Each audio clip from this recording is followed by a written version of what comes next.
Peace, y'all. It's your brother, Mr. Holipsism, here bringing you another episode. In tonight's episode, I'll give you the title, is Today's Mathematics is Nationhood. Join Mr. Holipsism and co-host Neo Black Nationalist as we discuss the role and importance of mathematics as a nation-building skill. Instead of engaging in analyzing the problem in uninspiring gloom, doom, despair, and agony scenarios involving, quote-unquote, the struggle, we intend to inspire the people who have a stake and teeth in the land, infrastructure, nationhood, and independent nation-state game, and that's Black Afrikan Youth. In addition, me, Mr. Holipsism, will deliver a personal message to our Black Afrikan youth. I'll do that toward the end of the show. But in the meantime, let me bring in my co-host. What's up, Neo? Good evening, Mr. Holipsism. How are you tonight? I'm good. I'm ready to go, man. Well, exactly. Well, this is a topic that has been on my heart and mind for quite a long time, especially given the sort of deficit of mathematical ability that we have as a people. And I hope to address these issues with great proficiency tonight, with this respect to discussing this discipline. Not only is it both a nation-building skill, but a people-building skill. Now, when I speak of mathematics, I speak purely in terms of, mathematics. That's calculus, algebra, differential equations, linear algebra, the actual language of mathematics. I'm not talking in sort of a metaphysical sense of mathematics or numerology or the idea of, quote, supreme mathematics or any of this stuff. It's because a lot of people who are in these circles who've been discussing mathematics have been doing so in these terms, and we would like to bring the discussion actually back to the discipline, because that discipline is absolutely critical for building a nation, because nation building is a technical process for the most part, and you need a technical language to actually communicate and model these processes. That's right. And I just want to say before we get into it, since we don't have, these STEM-related content, my show is going to be dedicated to that until we actually get a dedicated STEM show. So I don't even consider that a sacrifice, because it's something that I wanted to get into for the longest, and I think it's something that has been like that missing equation from our murderer's row of shows. Exactly. You know what I'm saying? It's like if that, and if we can get a really good sisterhood show where they're talking about nationhood, land infrastructure, nationhood, because that does not exist. Yeah. That would complete the circle, and we would be unbeatable with our online presence. The BAIO, no one would be touching us. They're not touching us now, but that would really complete the circle. Exactly. So absolutely. I'm honored to have you, brother, in other words. Thank you very much. I'm honored to be here. All right. So you can get into it. Well, thank you very much. Well, I discuss not only the discipline of mathematics, but the importance of having a mathematically proficient culture. And I want to discuss the current state of math education for blacks in America today and why it is the way it is. I think the people who sort of engineered this education system, rather it be deliberately or rather it be, as a fault on their behalf to create an education system that makes people proficient in math, understand that when a people are proficient in this discipline, it makes them think in terms of problem solving. Now, why I say talk to the state of black math education today and why it is the way it is because the education system that we have in our communities are not actually geared to creating sort of a passion for learning, let alone a passion for learning mathematics, which in itself is a very rigorous discipline. So what happens is you have a system where you have most of the people in it are generally impoverished to begin with. So now you have a system that's teaching a very vital subject that is not able to relate the subject to their lives. For example, if you're, a poor kid a black child living in sort of the housing project somewhere, and, every day is sort of a struggle for you, then what use are you going to have for calculus? However, if you bring someone who understands these disciplines and can relate it to not only what he's going through, but as a solution to his problems, then he'll start to view it much differently. And I think that's absolutely critical when establishing sort of a math infrastructure for us as African peoples in America. And I say like this before, when I spoke last week on this broadcast, it begins with us actually learning the materials itself, developing a passion for it, because let's be honest, you can't be evoke passions in others if you yourself are not passionate about what it is you are trying to teach. Developing a passion for it and extending these passions to our youth. And once they become passionate about it, they, of course, are going to take it to a whole nother level. In addition to math disciplines, its sister science, which is obviously computer science, is absolutely critical. We live in a world that is an information-based world. And computer science is the only science that exists today that really is geared towards the management and storing of information. Now, when you combine both the numerical disciplinary science, that is mathematics, and computer science, and have a population that is proficient in it, you can go anywhere and do anything. So I think this is absolutely critical for us to really get this discussion going with respect to math education in our communities. Yes, I agree.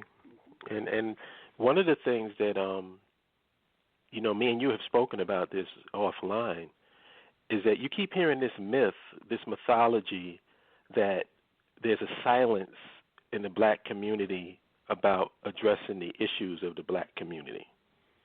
Yes. And all I would say to that is, have you been on YouTube? Exactly. Like, there's a silence in the community. The silence is about land infrastructure and nationhood. There's absolutely no silence about talking about all the ills that affect our community. But what I don't see is practical, pragmatic show and content. Exactly. Unless it's coming from us. Of course. Well, and I'm going to get back to the topic at hand with respect to addressing that. The fact of the matter is a lot of people discuss these things because that's the only thing they know. And it relates to sort of our sort of inhibitions about the math discipline. It's easy to go the easy route. Basically, it's easy to discuss doom and gloom because that's simple. Anybody can do that.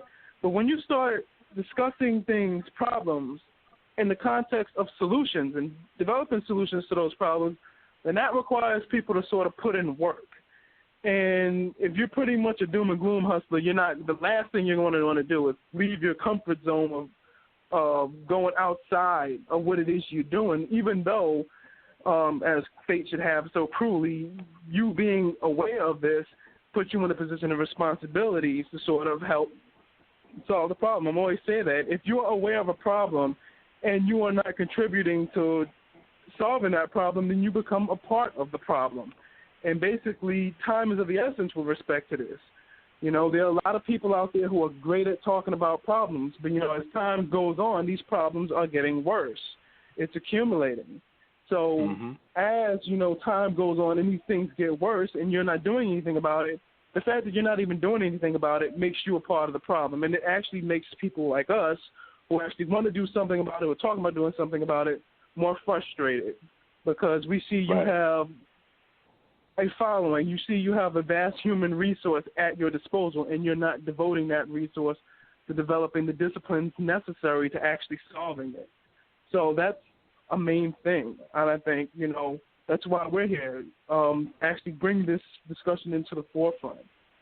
Now, relating it back to mathematics, in terms of our lack of proficiency in it, that's pretty much is the case if you look at our public school system. Basically, we have people who are responsible for teaching these really vital disciplines to our children. However, they themselves either don't know it very well or are not very interested. I've heard of many cases where in inner city schools where you have, math teachers who either quit or leave, and you have a substitute teacher who doesn't even know the subject.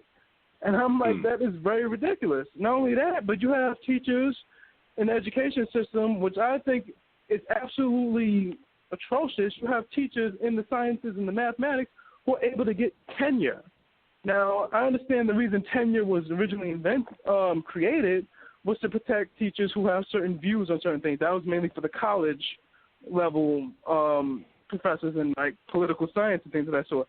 But if you're teaching something as vital as mathematics, physics, chemistry, or in the sciences, you should not have that level of job security, given that you have such an important role of communicating such vital information for, you know, people who are going to need this information to actually keep the society going. So that's another thing we have in respect to our community. And there's another thing I want to address is sort of myth that black people don't like math. That's incorrect. Black people, we just have a bad relationship with it. Why? Because we don't have people who are serious about teaching the subject, and this relates to various endeavors that relates to various endeavors with respect to the problems that face us. When it comes to teaching hard stuff, when it comes to teaching stuff that requires discipline, we seem to fall behind because we don't want to really do that hard work, so to speak. But the fact of the matter is, it's not hard work unless you become passionate about it. And that's why I speak so diligently with respect to creating a passion for STEM learning and the application of STEM. And there are people within our community who are actually doing this, and the results are much better. The results are actually quite extraordinary. The problem is we have to keep replicating that. We have to make that exception the norm. I have a theory on why people say that and why we don't tend to be attracted toward math, and it has something to do with what you said at the very beginning of the show. Math is about problem solving. Math is about building. Yes. So having math without building and solving problems is like giving somebody a knife and a fork with no food. Exactly. It has to be applied to something. And I used to be negative about math until I met a really good math teacher.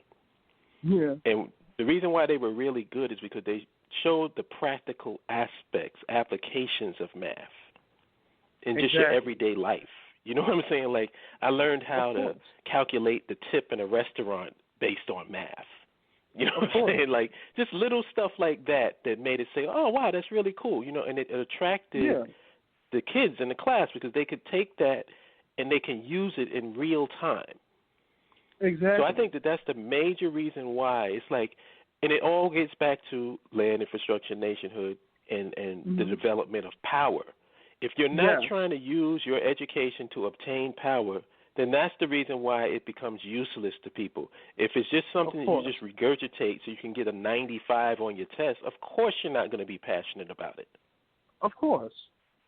And that's something that's extraordinarily important. You know, what I love particularly about these disciplines, particularly math, is that it applies everywhere. It was called the queen of the sciences. I call it the language of everything. Every single physical, natural phenomenon that goes on in this universe is modeled via mathematics. You can relate it to anything. For example, if I were to go in an inner city school, one of the worst in the country, let's say, in one of the poorest black neighborhoods, how would I approach teaching these students math? Well, the first thing I would do is I'll bring in a bunch of decks of cards, playing cards. And, of course, the chances are they're going to learn they know how to play blackjack. But if I want to teach statistics or combinatorial mathematics, I'll teach you through counting cards and basically how to beat a casino, win money, and that at least get you engaged in it. In chemistry, it's the same way. If I were to go to inner city high school, and a lot of these, things are not that expensive to buy, and I were to show you how to chemically, make an explosive, for legal reasons, we're not advocating the building of explosives on the show. Obviously, yeah. But this is a hypothetical. if I were to show you how to build an engine, or how to create a remote control car or something that's very useful, how to build a drag racer, then you of course be engaged in it. But if you have a system or an education system that does not encourage the passionate learning of these disciplines, of course they're just going to go through the class, try to pass with a D and just get it over with. And before you know it, when you're, if you get to college, if you understand why this is important, or worse yet, or better yet, if you come into the knowledge that we've come into with respect to nationhood and the importance of building for yourself, and you realize that these skills are necessary, you're going to find yourself in the deficiency of them.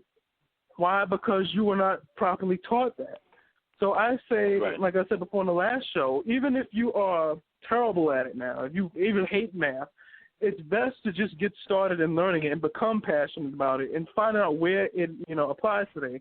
What's great about living in times that we're living in with the internet and YouTube and having so many resources available to you, you have people who have channels that makes this stuff interesting.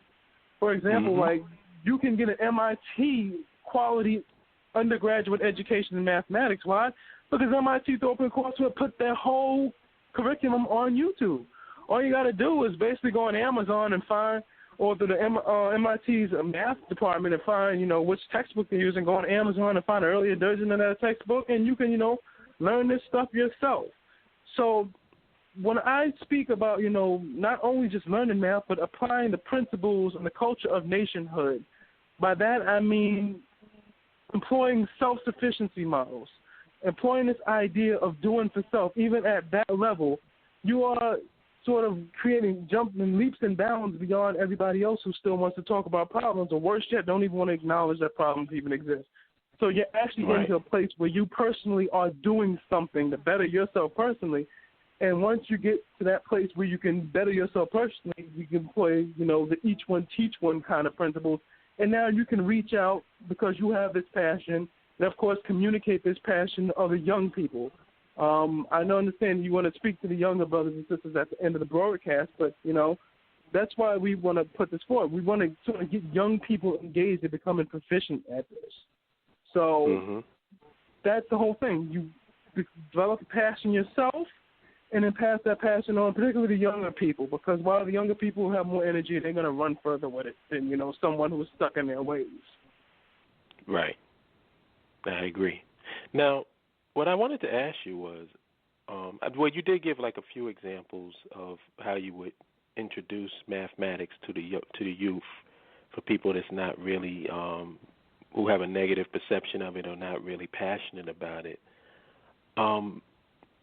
But how do you envision, let's say in your perfect world, either a mathematic class or mathematics school or whatever, like how do you envision that being implemented?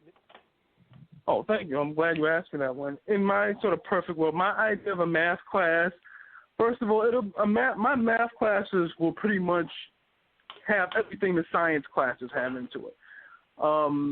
You have to first understand there's two branches of mathematics. You have applied mathematics, and, of course, you have theoretical mathematics.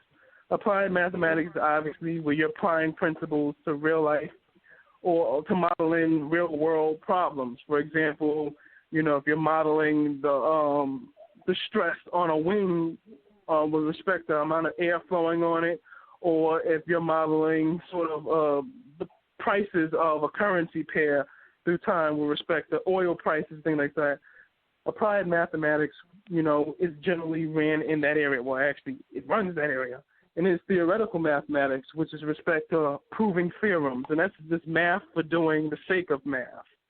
And my idea of math education I envision for our people is one that is designed to get all students within our education system proficient at both, or either or, one or the other. But more so to get you proficient in mathematics such that no matter what your occupation is going to be, at the end of your education, you have a workable knowledge of this vital discipline. Now, what would the math class look like?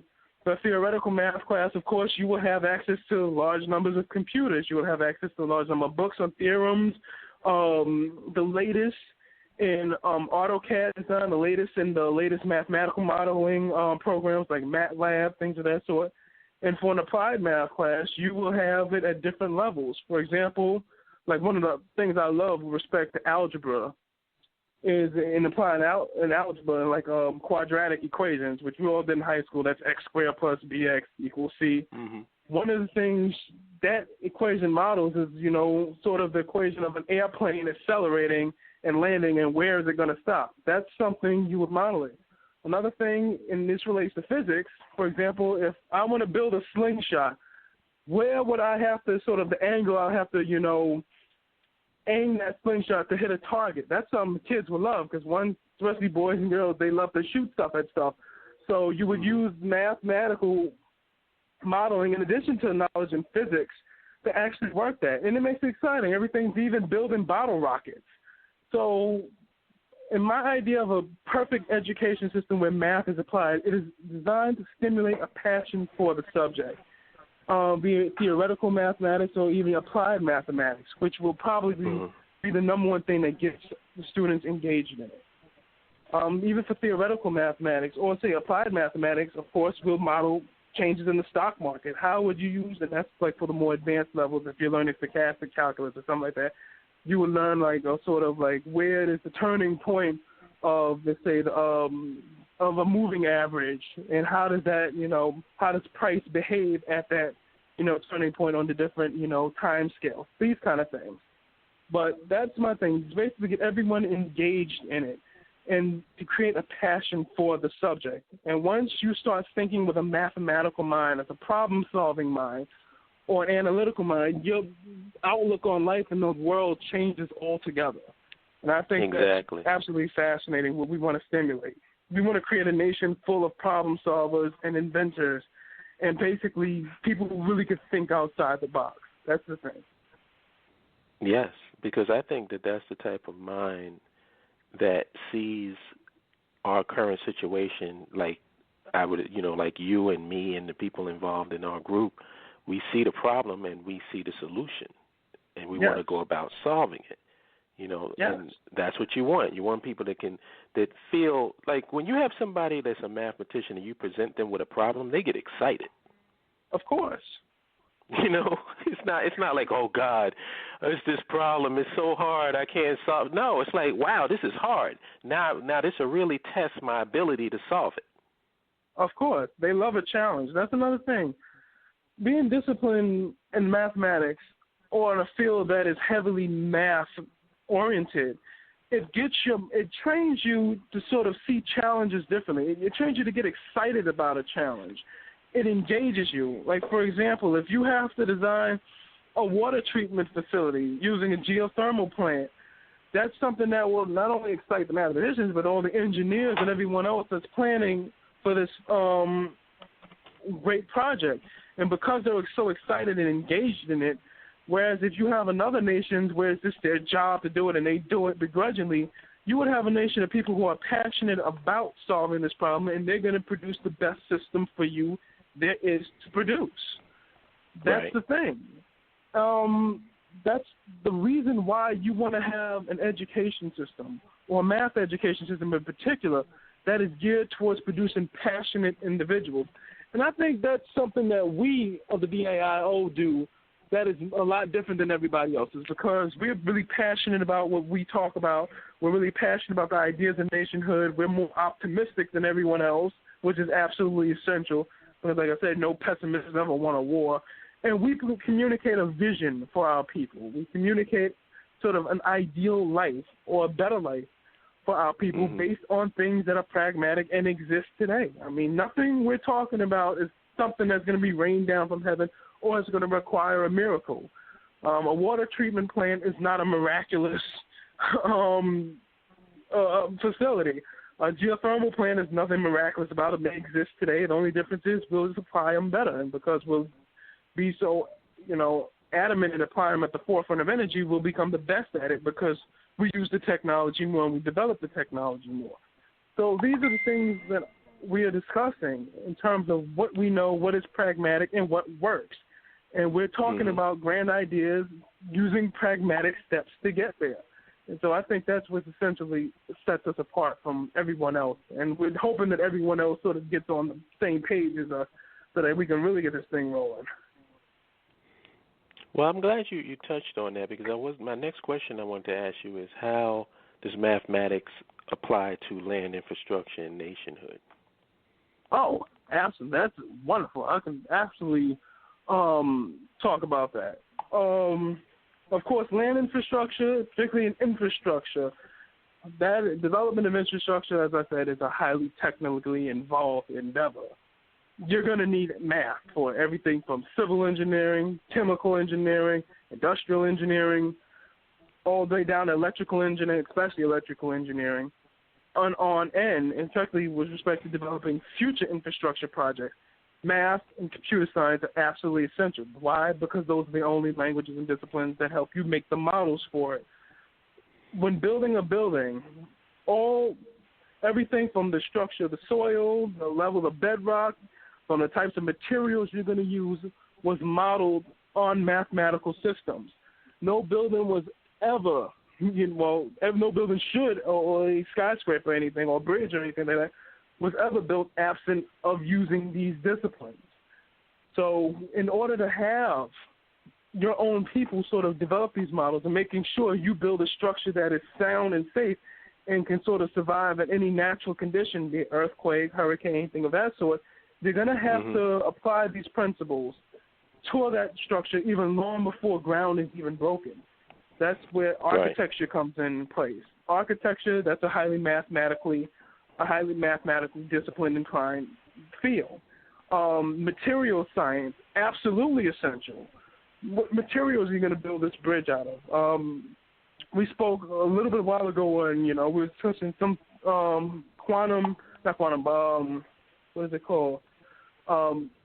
nanotechnology in terms of developing material sciences, where you develop lighter materials that are absolutely stronger.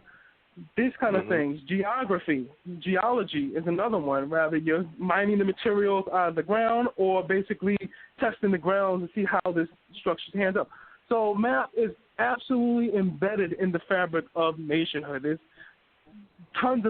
volumes upon volumes of books and technical manuals just on one area of utilizing mathematics in just, infrastructure building alone.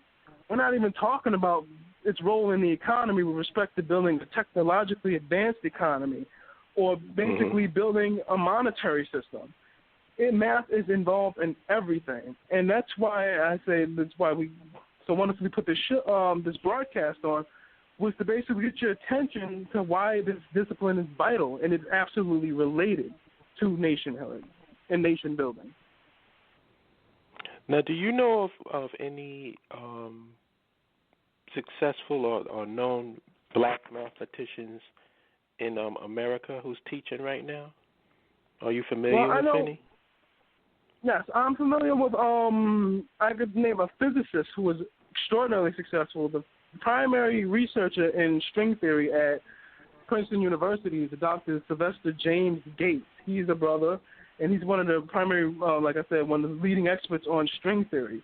Now, even though it's theoretical physics, string theory is a heavily math-orientated theory. In fact, it began with an equation that was written down by Leonhard Euler, who was a Swiss mathematician some 300 years ago. And that's something else I'm going to talk about, how mathematical discoveries supersede scientific discoveries by centuries. That's one of those examples. That's Dr. James Gates. Another black mathematician or physicist who we're all familiar with, he's not alive now, is Dr. Sheikh Anta Diop, who wrote a book called Black Africa, where he discusses these principles that we're discussing now, the importance of building a nation. When will you need a nation to build a nation? He has whole chapters on basically applying real science to that. So that's just one example. There are other examples of current black mathematicians, working in the field, but they're too few for my taste, and I think we ought to really work towards making sure they have a lot of company in the future. Right. I agree. So what other aspect did you want to touch on?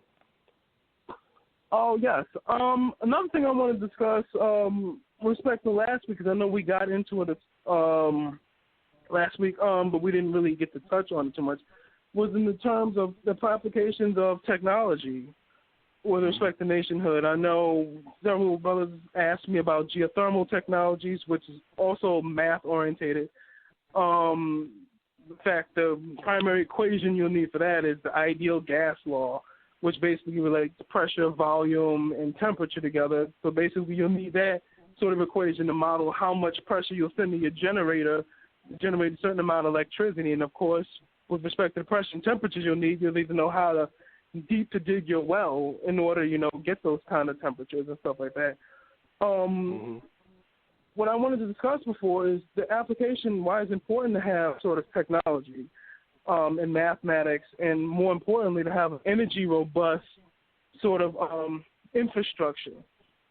Recently, I posted an article in the BAIO's page on Facebook about how Europe, they now have a new problem with respect to energy, is that they've invested so much in, quote, alternative sources of energy that they generate so much alternative energy, it's now overloading the current power grid, and now they have to update their power grid. And this is something, you know, that was quite fascinating to me, and it sort of validates sort of what I've been talking about with respect to utilizing these energy sources in powering a nation, and it verifies that it works. So that was it. And another thing also, and I touched on it with talking about Professor Gates with respect to mathematics being ahead of science. What I mean by that, a theory will usually exist, like with string theory. The idea is the groundwork for it was sort of developed 300 years in advance, and we're just string theory, like physics is just now catching up to the math. The same thing goes with technology. Like, for example, nuclear physics was, or nuclear technology was sort of got its ground in theoretical physics. And that was, you know, sort of modeled via Einstein's famous equation that relates energy and mass and speed together, and you got that in advance. So it's very interesting how if a people becomes proficient in mathematics, how this stuff comes to be useful centuries in advance, or better yet, becomes useful in modeling new technologies now that will put you in terms of your advancement of your civilization beyond everyone else. And I think that's very important that we not only discuss a nation, but how to make this nation better than everyone else, because that's absolutely essential in this competitive world that we live in. Yeah, I was very interested in, I definitely want to do a show involving integrated energy systems. Like, I find that just fascinating. Of course. And I think about like how that would be applied to our new nation, you know, like from the ground up. Absolutely. Like I said, energy nations run on energy, and advanced nations absolutely crucially need to run on energy. And with respect to energy, it is absolutely essential to have great sources, abundant sources of energy, particularly if you're going to have a scientifically advanced nation that we have discussed numerous times, particularly as it relates to research. Research is an energy-intensive endeavor. Rather, you're developing new materials, sciences, or if you're doing research in particle physics, we all know particle accelerators take up tons of energy to utilize. Rather, you're doing research into sort of nanotechnologies in terms of building really strong light materials so that you can build higher and better and faster than anybody else. So I wanted to discuss before the idea of a space elevator and how research in graphene, which is sort of a nanomaterial that's recently developed, how it's many times stronger than steel, and how it could be applied to building a space elevator because it's conductive. It could be either highly conductive or highly resistive with respect to currents and things of that sort, and why a space elevator is important with respect to not only just for the pride of a nation's scientific community, but in terms of it being a very substantial geothermal power. If you build a space elevator, that means you could send things from Earth to sort of outer space at a fraction of a time and at a much smaller fraction of cost. Think, for example, how much does it cost to just launch a satellite into space? You know, you have to fill the rocket up with the fuel and the oxygen. It's really costly endeavor. It costs like about, like $20 million to send something up into space. In fact, the current industry is like $2 trillion or something like that. So there are a lot, there are a lot of benefits in respect to having an energy-rich nation and having a mathematically rich nation with respect to solving these problems. And all of these, you know, solutions are going to come via the discipline of mathematics. Like all of these nanomaterials, things of that sort, it existed as a mathematical model long before it became actually physical. So this is something very critical to think about with respect to having an education system having an economy, having an infrastructure. All these things are very important. Right. Definitely. Well, I just want to let people know, if you want to ask the question, or if you have any inquiries or whatever, just hit number 1, and we'll bring you in. And I'll do that whenever you want, Neo, whenever you want to start, talking to people. And I'll let you know if anybody raises their hand. Okie dokie. Well, we could start now. If there's anyone who wants to call in and ask questions, things of that sort, we're more than happy to have you call in. Yeah, definitely. Now, what is your favorite application of mathematics personally?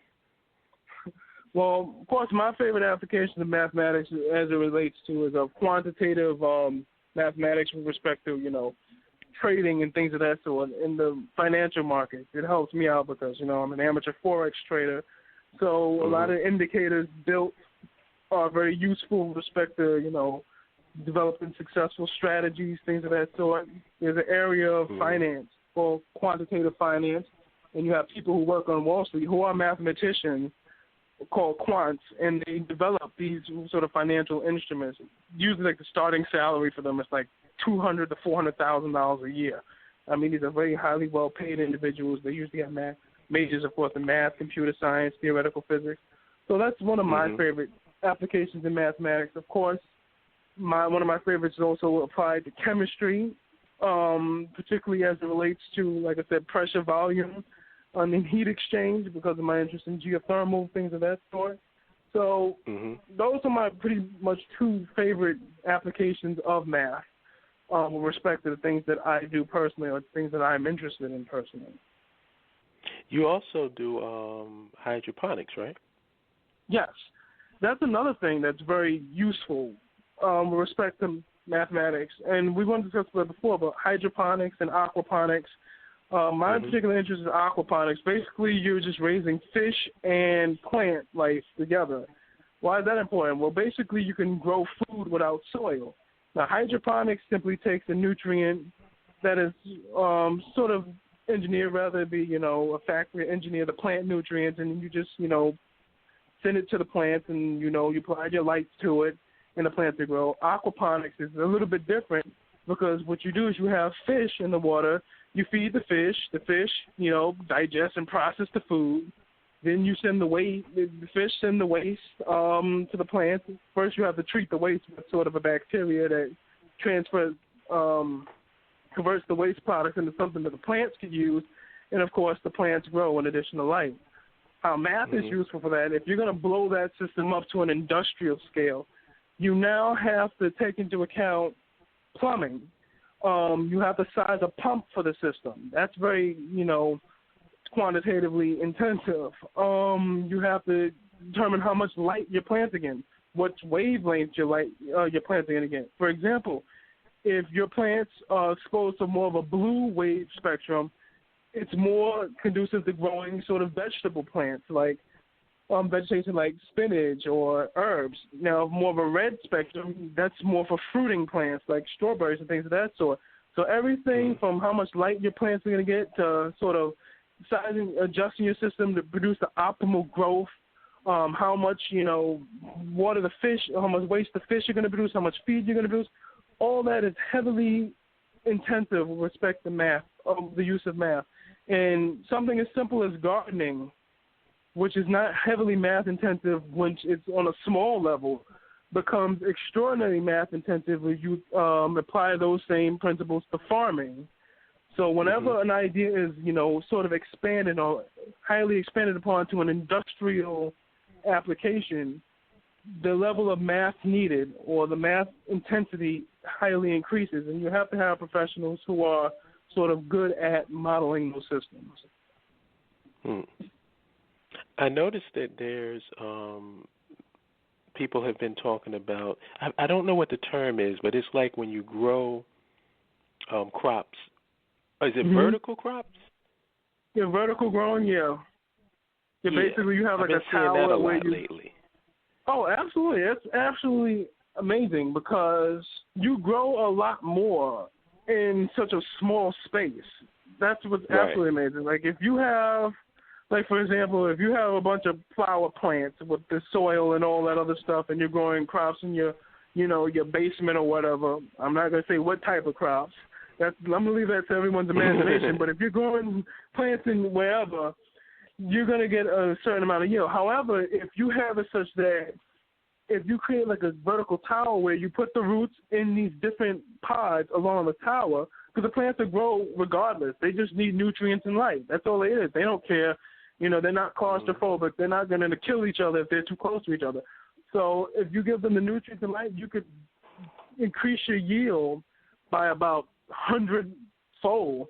Now, we're not saying exactly what kind of plants you can grow. I'm going to assume everyone's growing strawberries, so we're going to leave it at that. Oh, we got a caller. Okay. This is Kala. Hey, what's going on, Brother Holip? Hey, Kala, what's going on, brother? Neo, what's going on, Brother Holip, man? You guys, like I said, man, every time I hear you guys speak, man, I feel like I could retire, man. I can feel I can go away and everything will be all right, man. It's like, man, they don't need me. God damn, man. I feel good. It will never be the same without you. Where would you go? Nah. I get on too many people's nerves. When this is up and running, 5, 10 years and whatnot, man, I'll be on the beach somewhere in Africa fishing, and I watch everything from the side, man. Oh, man. Well, anyway, you can retire early. Well, anyway, check this out. Let me check this out. Yeah, that sounds kind of good, actually. Yeah, you guys, these younger guys are the ones going to take this over with. You know what I'm saying? And they're the ones that are the future. They're the ones that are going to take all this over. Yeah. And what I want to say is this: mathematical thing I want to ask me about scale and nation building. I studied the Japanese, right? How they basically, people always ask, how did the Japanese figure out when to build, how to build, where to build, what to build, and how did their economy grow right on schedule to catch up with the West? It was all mathematical calculations, Yeah. The untrained minds would have told the Japanese, you know what I'm saying, like they do the Africans. Oh, you know something? Before you got built railways and everything like that, before you want to build industries, buy all these factories, start building everything, and start producing. The Japanese said, no. Why don't we start building factories to produce for the local domestic market and start slowly replacing the stuff we're importing, right? And not only that, let's start. Let's contract. Let's give the shipping to certain shipping companies, right? That are based in Japan. They may be foreign owned because we don't have the money right now to buy the ships. We'll go ahead. We'll outsource that, right? So they did that. And the main thing they said was, you know something? While we're outsourcing our shipping to you, you're going to train all our young men how to operate those ships, those steamships and everything. So the Westerners got what they wanted. They were making money in the shipping business, right? Shipping goods to all the ports around Japan and carrying Japanese goods across seas and everything. And the Japanese learned. And then what happened was Hiroshima Yurosaka of Mitsubishi went to the Japanese government and said, we got enough revenue. Why don't you buy 13 steamships, right, and give them to me, right? The government, it was controversial at the time because the United States said, well, that business don't do that. They don't have a relation with government. But in Japan, business and government work together. It's national. Of course. You know what I'm saying? And so he purchased 13 ships, right? And next thing you know, what he had was he started gradually, didn't necessarily replace all the ships that were shipping. He expanded onto that, He said, okay, our economy is going to grow. The amount of tonnage that we're going to be shipping and everything is going to get to this point in 3 years. We're going to take the excess tonnage. You know what I'm saying? We're not going to get rid of what we have right now because burning your bridges. We're going to take the excess tonnage to the point within 20 years the Japanese ships were massive. They were shipping so much they dwarfed what they outsourced to the foreigners. Yeah. Then Japan opened up a shipping line from Nagasaki to Shanghai. That basically opened the Japanese up to its expansion in Korea, expansion in Manchuria. When they opened that line up, they had its own shipping lines going to the Asian continent and the sub-region.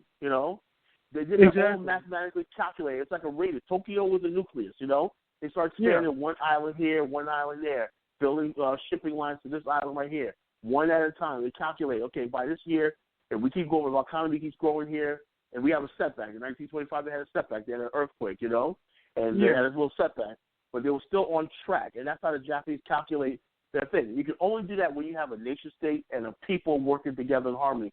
You cannot have that when you have all this political restriction and everybody want to do their own thing and nobody's thinking about nationalism.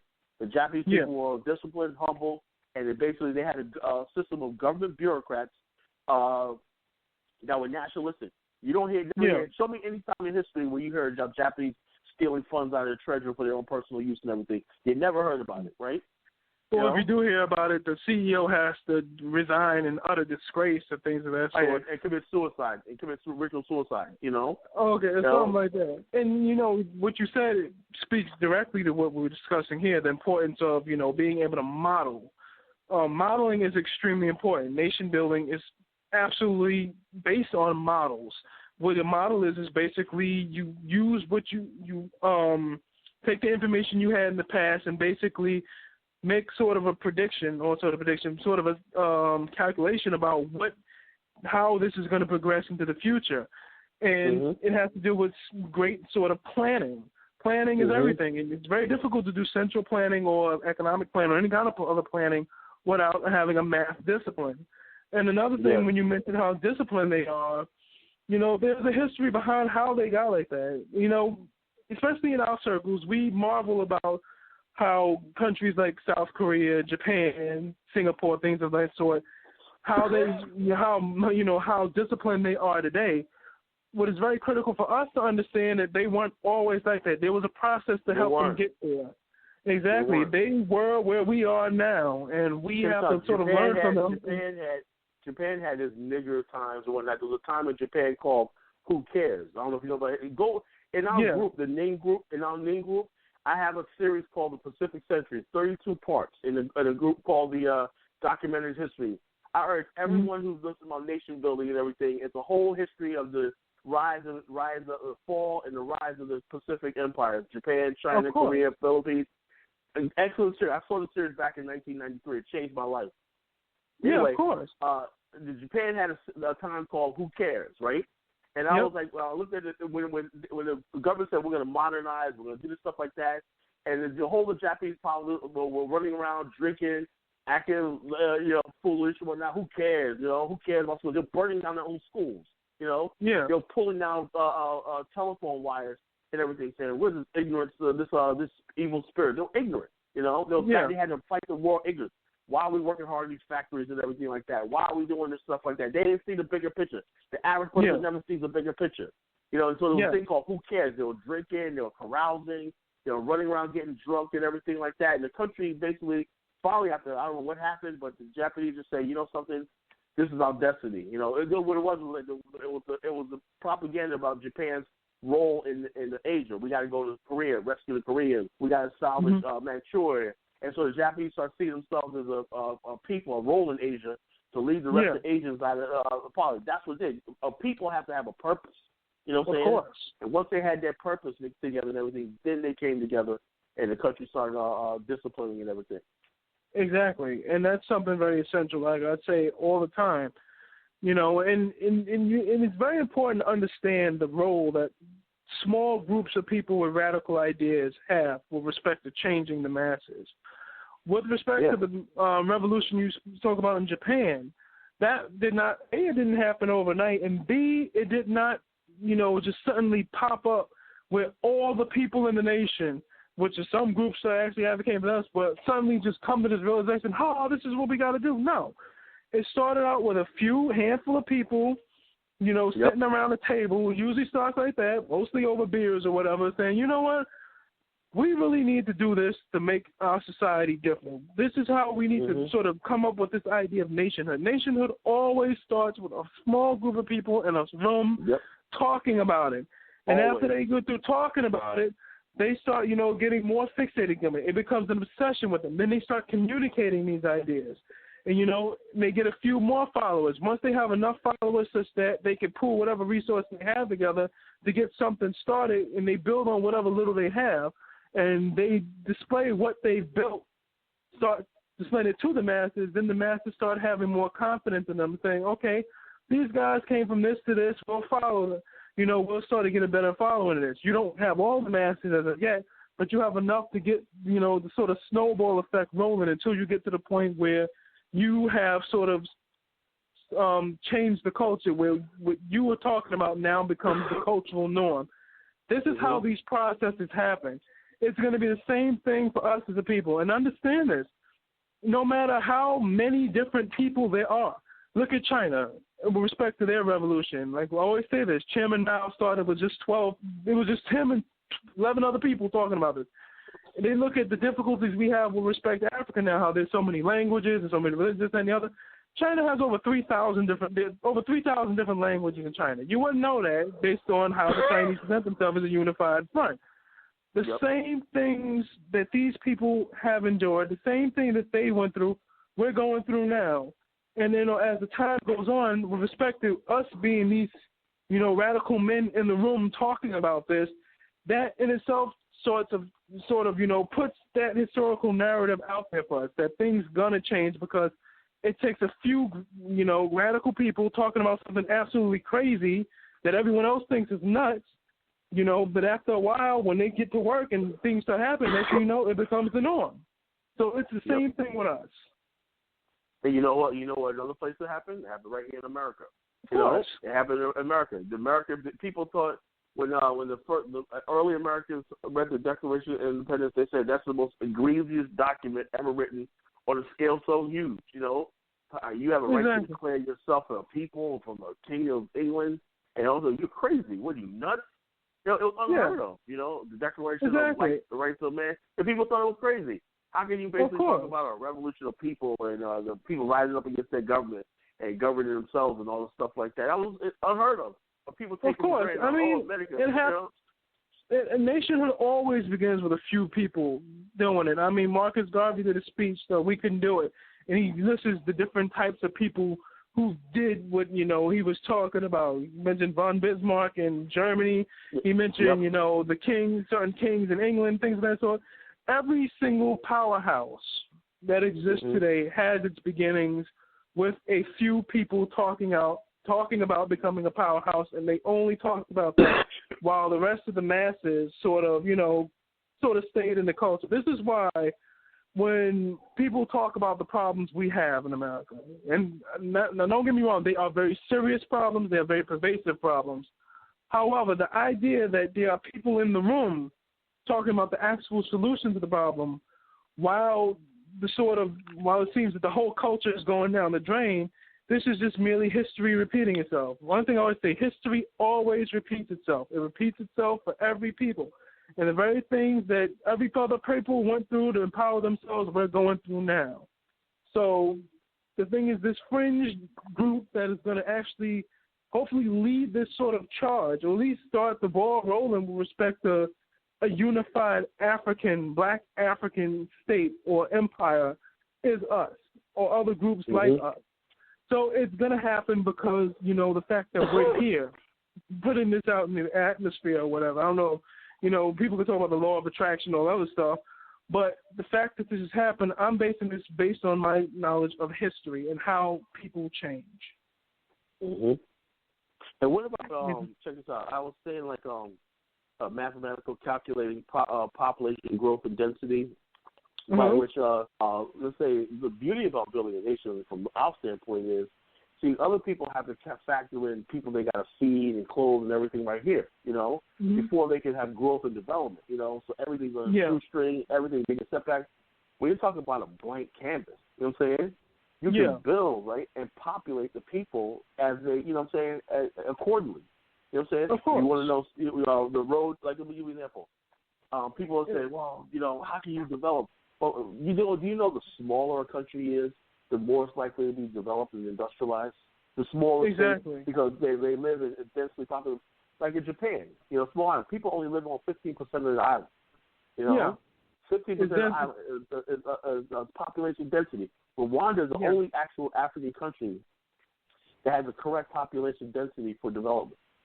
And they're actually showing that today. Rwanda is continent. It's too sparse and too big. They got too much land. It'll never be developed. So then fellas. No, go ahead, finish your thought. But after this, I want to go into a break. All right, no problem. Okay. No, what I'll say was finish what you were saying, Tom. when people say there's no land in Africa, that's the biggest farce. That shows you they don't know industry, they don't know science, they don't know math, they don't even know geopolitics and everything. Like I said, I was at the Shiloh Institute back in the 1990s, and I was I got schooled on nation building and infrastructure and all the stuff like this. And they were saying the problem in Africa is lack of people. You know what I'm saying? They lack people. They lack densely populated areas. And then the cities they do have are not freaking properly developed.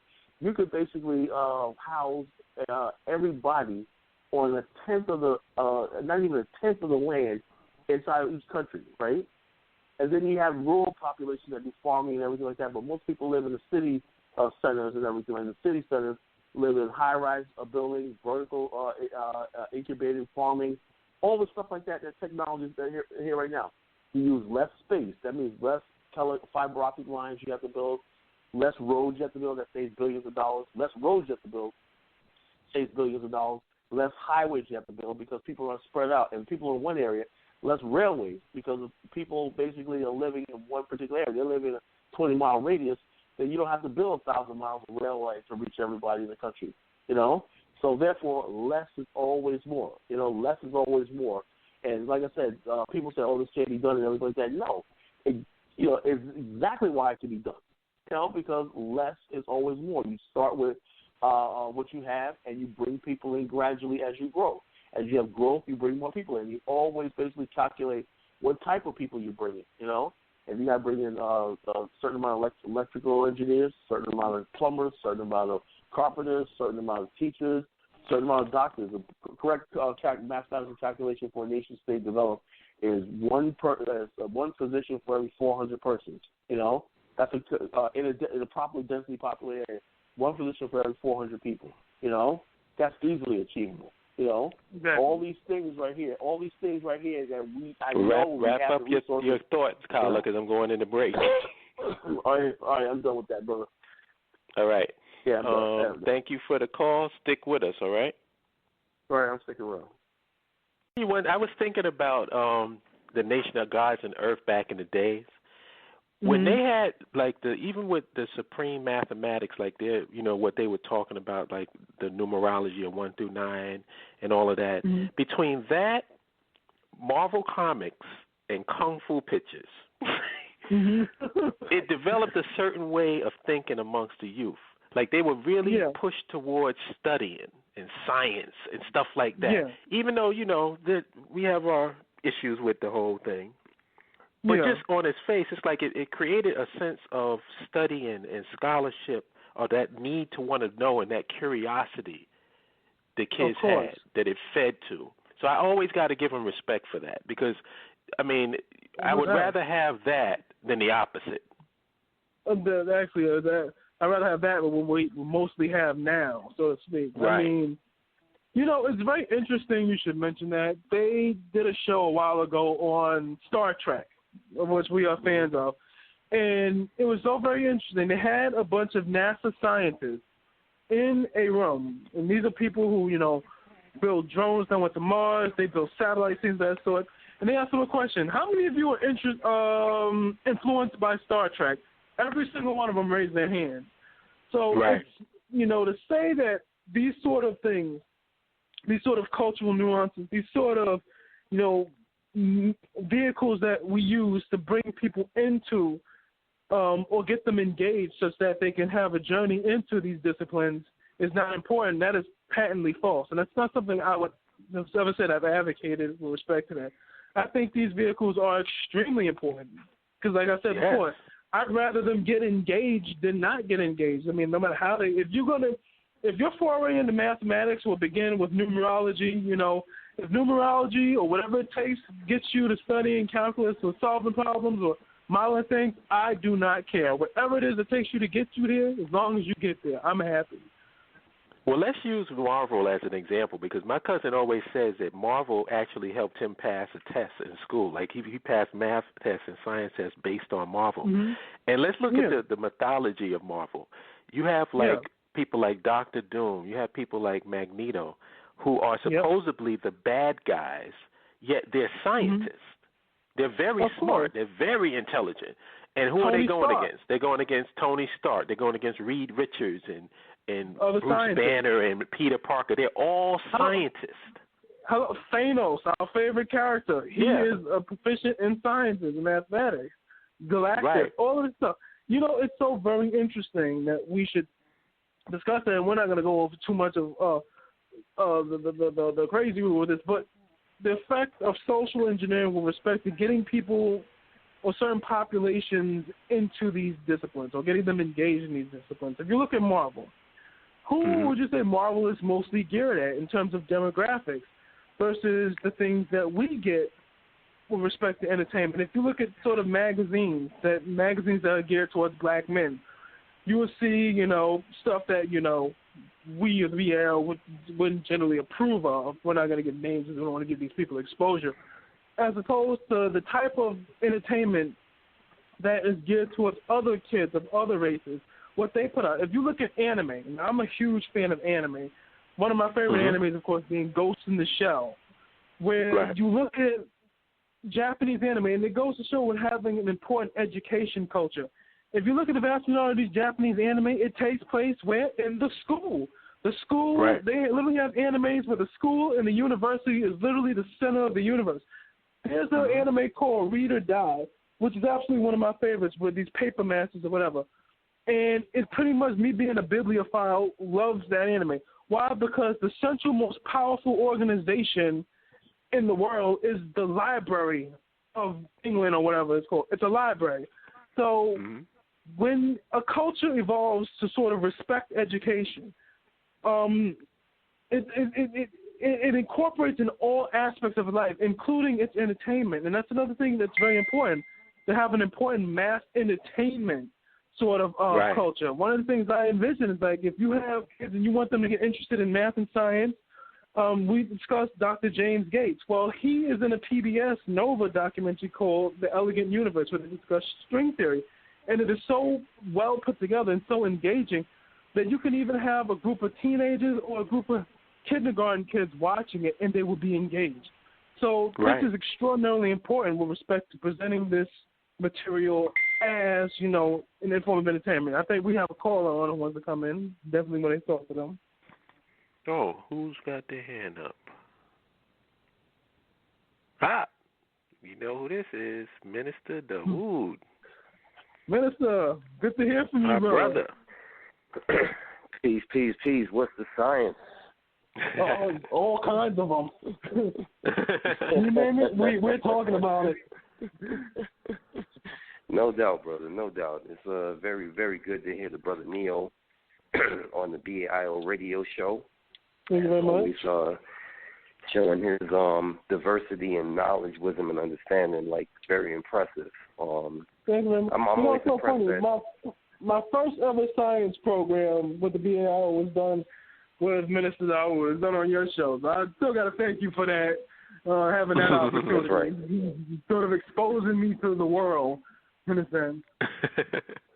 Oh, yeah, and I remember that. My wife was like, wow, who is that guy? I said, yo, that's my brother Neo. I met that dude in person. So, of course, you know what I'm coming with. I'm coming with the security aspect of mathematics. Of course. And for me, when it comes to building a new nation, when it talks about mathematics and it talks about modern technology, one thing that I realize a lot of people don't understand, when you deal with security, security has a lot of mathematics in it for two reasons. Number one, I always say that although we are going to build a modern industrial nation, the one thing that we can't stamp out completely is people's propensity to crime. Yeah. And so mathematics and it comes into play when it comes to the one thing that's very exciting to people now in the security industry is what they call analytics.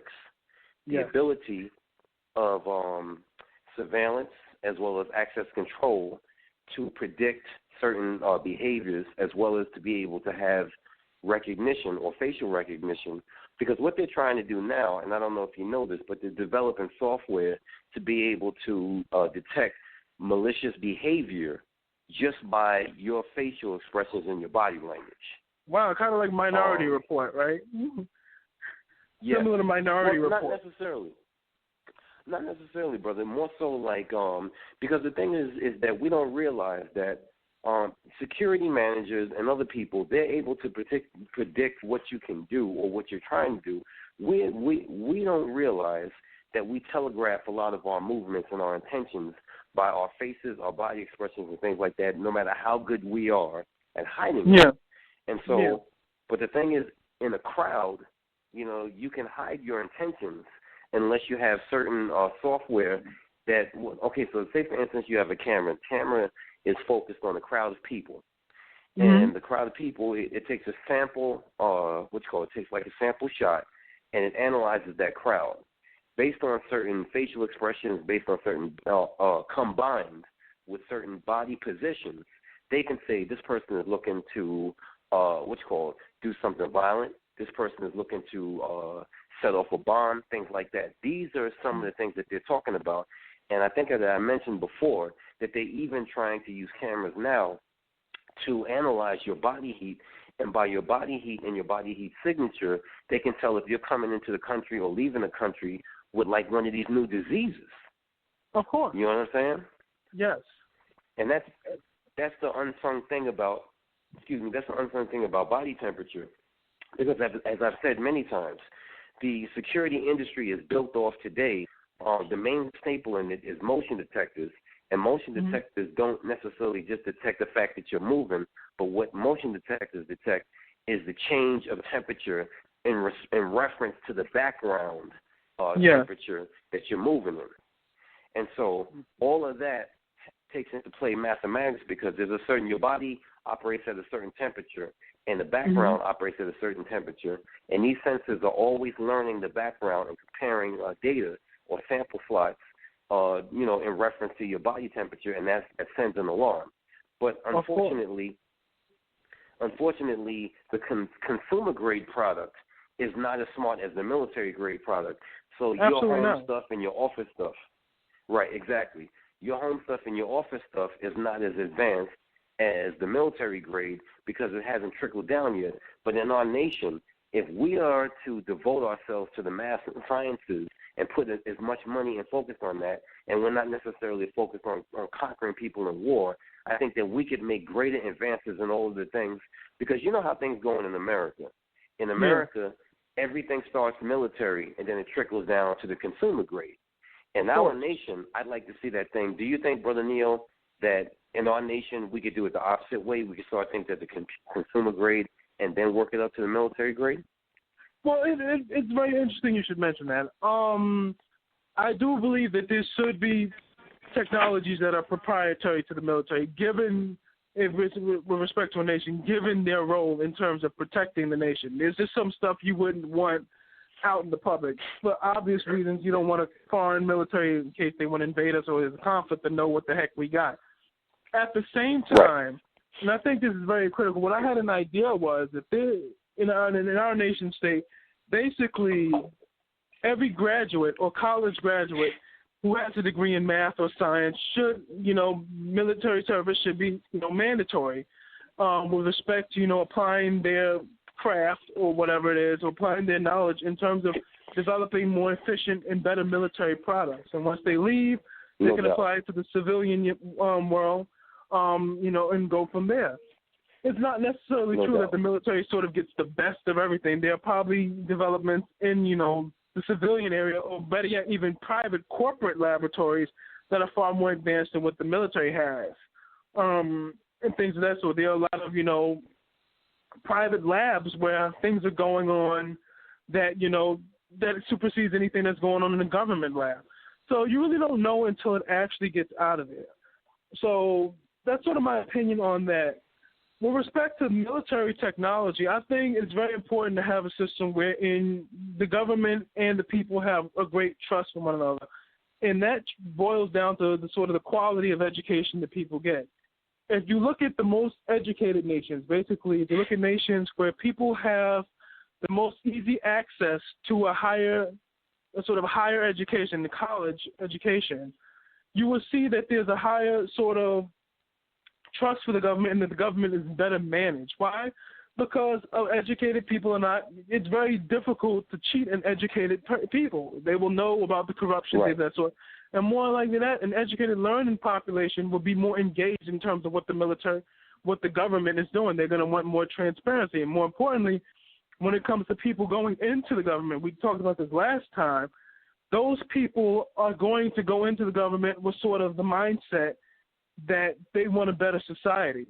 You know, if you look at countries with the, you know, the best quality of life, if you look at the Scandinavian countries, it's no surprise that they have a really great relationship with their government. Even if you look at a nation like the Islamic Republic of Iran, which I bring up many times, what people don't understand about Iran, even though it is a fundamentalist Islamic country, they are a very modern, technologically advanced nation. When the Ayatollah, after the revolution, he himself expressed the need of having a scientifically advanced nation. Even though they're under sanctions and pretty much isolated from the world, they've still been managed to keep up with the rest of the world in terms of producing technologies that, you know, keep the Iranian people, you know, sort of in the 21st century. They're number 12 in the world in nanotechnology research. Not bad for a country under sanctions from everybody. They, of course, have a modern and advanced military. And more important than that, you do know that Iran per capita sends more women to graduate in engineering schools than even the United States or Israel. It's very interesting about that. You have a fundamentally Islamic country that graduates and educates more of its women. And the Iranian people, it demonstrates something in terms of, you know, their ability to sort of withstand foreign influence with respect to creating internal dissension, have warded off numerous attempts at sort of destabilizing their government. There, of course, was the Iran-Iraq war, the first one. The more recent one was in the early 2000s, the beginning of the Obama administration, where they tried to do the whole thing of destabilizing the government after Ahmadinejad's re-election, and that failed. So with respect to security, education, not only is mathematics education important, but education of the people is critically important, because if you have a highly educated nation, you have a highly industrious nation, you have a nation of people who are more likely to be calm and disciplined, and more importantly, you have a nation of people who see themselves as being a part of a greater society. The more educated you are, sort of more exposed you are to different ideas, particularly in the sciences, because the sciences teaches you to think holistically, then you're going to see your society much different. So that plays into it with security.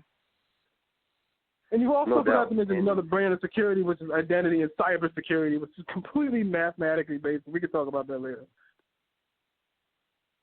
Oh, without a doubt. And might I add on the, because I did a show on this on my own channel a long time ago, and along the lines of trust, high trust societies are the most prosperous simply because we don't realize how long it takes for a business to go through. We don't realize how long it takes for any transfer of money, goods, and services based on the hidden element of all of these transactions is trust. If we have a nation and that nation is built on high trust, then business moves quicker, goods and services move quicker, information moves quicker. One of the main reasons why things don't get done as fast as they could in the black community at large amongst us as a people, we think about it. When we say that we're going to build business in the black community, the very first thing that is met with is a lack of trust. People say, oh, they're trying to pimp us, they're trying to rob us, and the next thing people around the way. So if there's higher trust, then business, commerce, goods, and services moves a lot quicker. And so therefore, I think that with the sense of nationhood, which is like, this is one of the things that I've been saying recently is the basically the checkmate and the linchpin of the new argument that we need to make for our case is we need to talk more nationhood, because nationhood in and of itself, when people have nationhood in the sense of nationhood, that in and of itself builds the trust, and the trust speeds things along. And so we definitely need to build that. And I agree with you. This is the thing that I'm trying to push out, because a lot of people from the IT field come to me all the time and say, Brother Mensa, I'd like to enter your industry. What do you think I should do? I said, don't come in my industry. Stay where you at. But what you need to do is you need to invest yourself in cybersecurity, because there's huge dollars in cybersecurity simply because there's idiots all around this world doing nothing but looking to break into people's systems and cause havoc. If you are what's called an ethical hacker, which means as a counter hacker, you will make mega dollars, although you have your hands full. You will make mega dollars because people are always looking for somebody who can beef up their system and counter those kind of breaches. Exactly. And it's absolutely critical. And, it's so funny you should mention counter hacking and computer science because there's an emerging field that's having huge promises, and that's in the field of artificial intelligence. What a lot of people don't know that the vast majority of counter hackers are not actual people, but systems and programs that are designed on the principles of artificial intelligence. When you go, people don't notice this, but when they go into a website and you have to read I forgot what it's called, and they put a series of numbers or letters inside a box and they're arranged a certain way and they tell you to type it in. Mm-hmm. The reason they do that is to verify that you're a human being. Why? Because computers at this juncture where they are do not know how to recognize those sort of patterns. For example, this article on artificial intelligence, if you show a computer an image of a cat, what a computer is going to see is zeros and ones. That's how a computer sees the world, whereas you see a holistic image of a cat. As artificial intelligence applications come up, and the most exciting area of artificial intelligence is sort of neural networking, where they're sort of building artificial neural networks. And, of course, this goes into quantum computing, basically, which, applies principles in quantum mechanics and quantum physics with respect to computing. Basically, you take, the spin of an atom or whatever and use that as a 0 or 1, as a bit or whatever. When we're talking about neural networking and quantum and computing, you're now having a system where you have the ability to place vast and process vast amounts of information on a very small piece of equipment.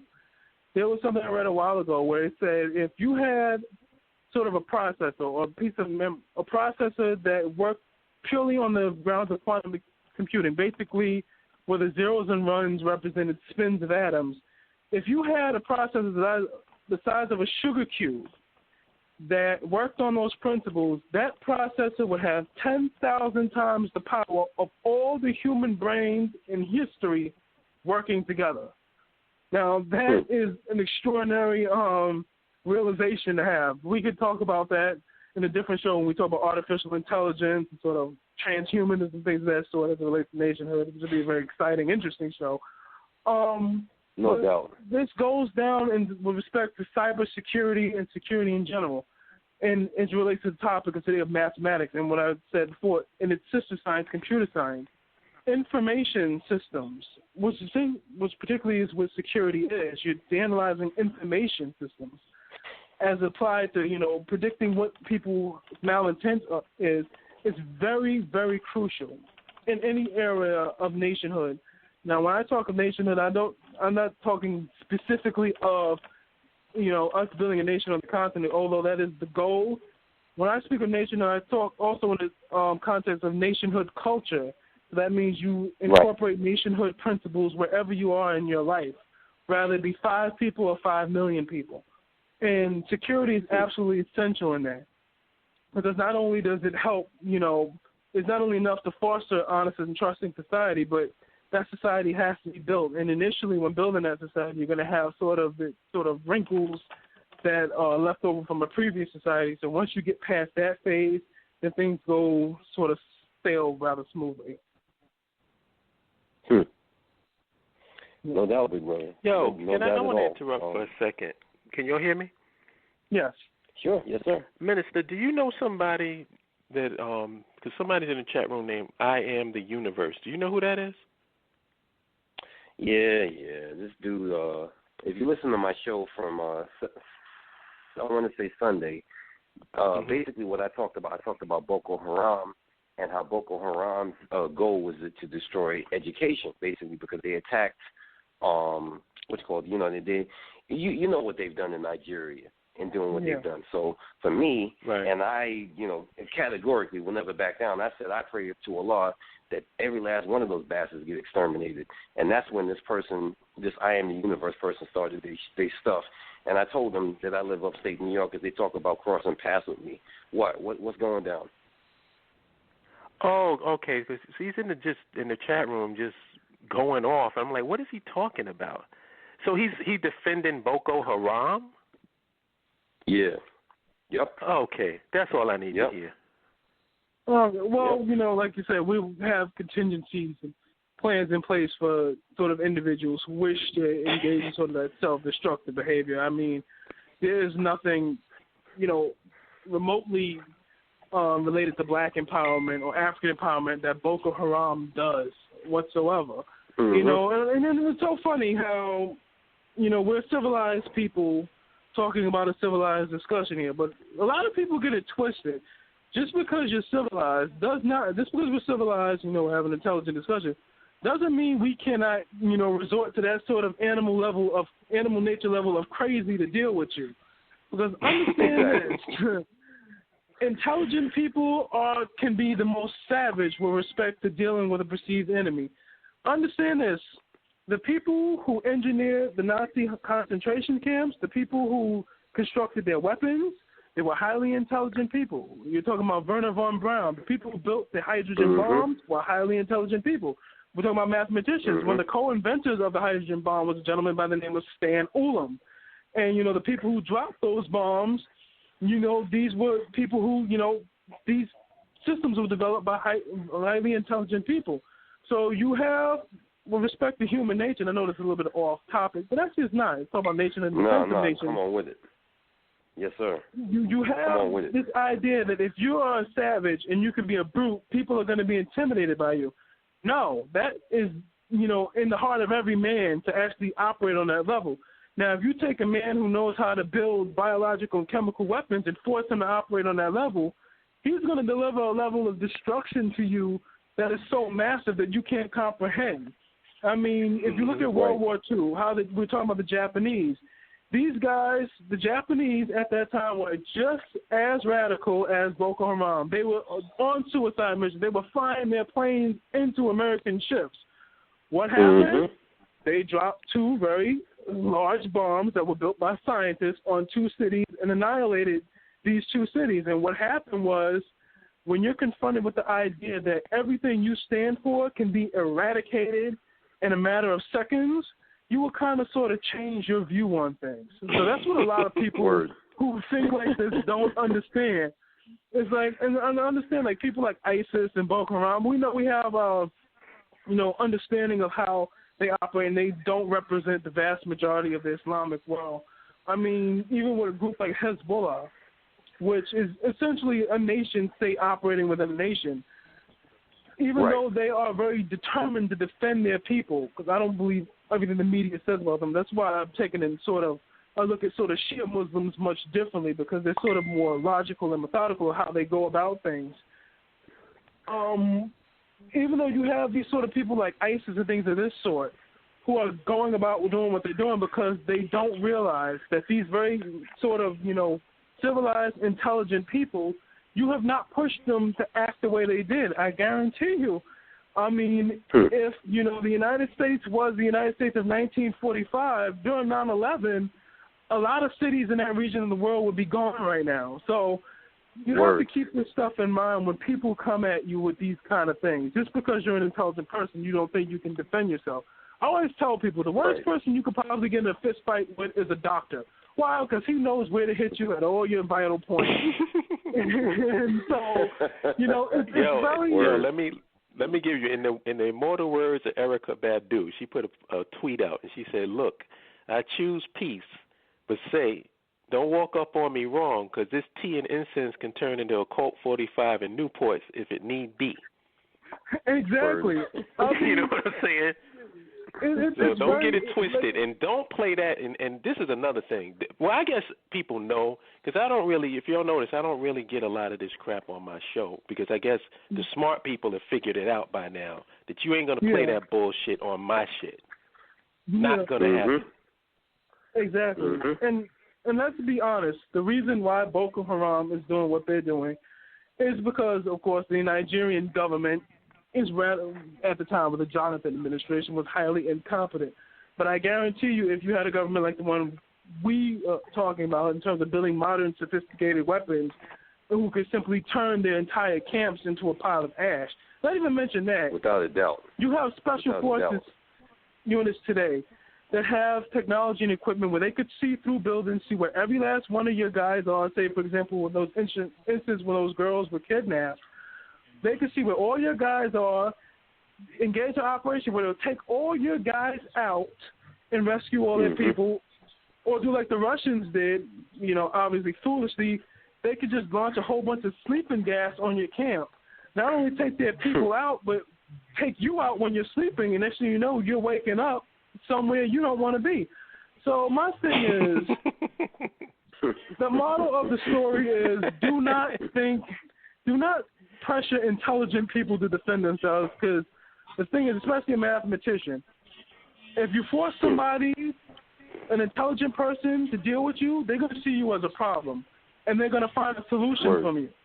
And once you become a problem that is to be solved, you're going to be in a world of hurt that you couldn't possibly imagine. Because understand this, a smart person can invent more ways to frighten you and destroy you than you could possibly imagine. So that's just that. Without a doubt. And I'll just put a cherry on top of that Minister Dawood is probably one of the most mature, level-headed brothers that I've ever met. If you got a problem with him, you definitely got a problem with me. Exactly. You can talk that bullshit all you want to. That's all it's going to be is really talk. Exactly. Word.